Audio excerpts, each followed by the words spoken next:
Hey everybody, welcome back to the channel. Today I want to take a look at two separate videos that happened yesterday, one with Pierre and one with Trudeau while they were out doing announcements and campaigning.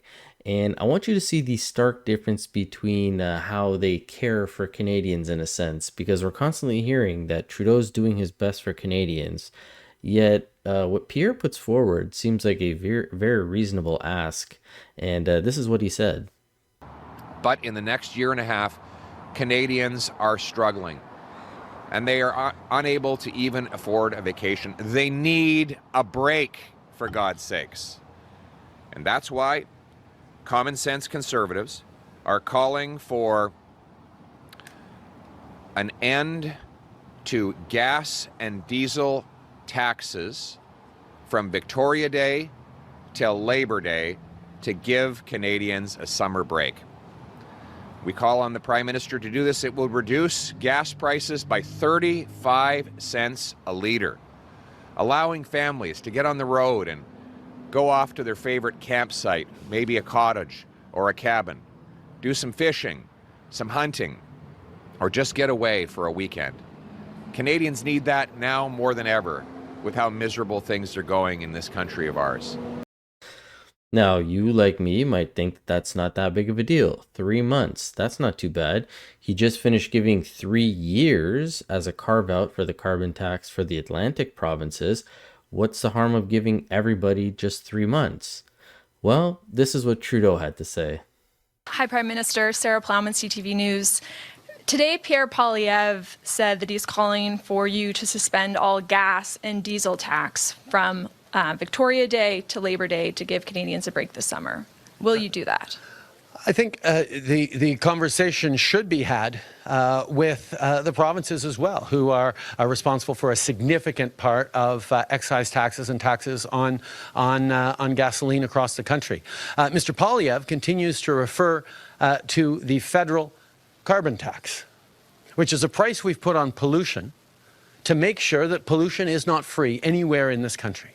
And the way we chose to do it was to collect the price on carbon emissions, including on gas, and giving that money back to Canadian families in such a way that 8 out of 10 families in regions where the federal carbon backstop applies do better with the checks that come in through the Canada Carbon Rebate 4 times a year than it costs them extra on a tank of gas or to heat their homes.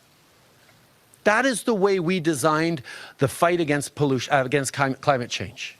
We're both putting a price on pollution to incentivize people to pollute less, and we're putting more money in the pockets of families across the country. So when Pierre Poilievre talks about scrapping the price on pollution, he's also talking about eliminating those Canada Carbon Rebate checks that come in, hundreds of dollars for families across the country every few months, that helps offset not just the price of gas, but the cost of groceries, the costs of living that go up left, right, and center. The Parliamentary Budget Officer confirmed that 8 out of 10 families get more money back from the Canada Carbon Rebate than they pay the carbon price at the pumps or in the grocery stores.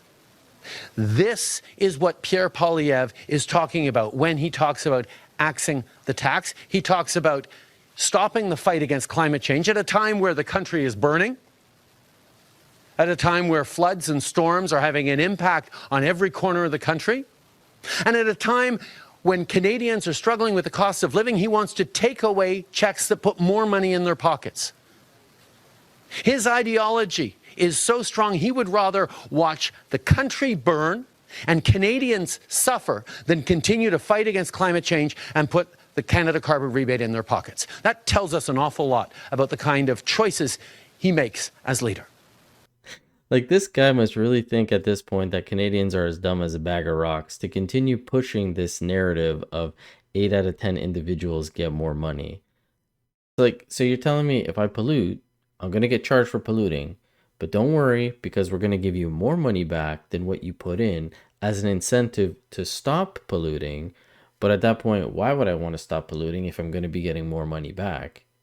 And in all reality, there's no way that I could stop this polluting Unless I lived in your wet dream of a 15-minute city, or ate the bugs and the grass in my front yard, collected rainwater, you know, I need to be able to drive to work. I need to be able to buy groceries. Those prices aren't going to get changed right now because you're giving me $280 every whatever it is 3 months. Like, this guy's absolutely insane. I just don't get his logic and how these people behind him can stand there and just smile and say, "Yeah, yeah." Like, why are these people even here behind him? Outside of obviously the parliamentary people, because those guys are just zombies to the Liberal Party. But yeah. Anyways, this is just my opinion. Thought I'd have a little rant before the long weekend.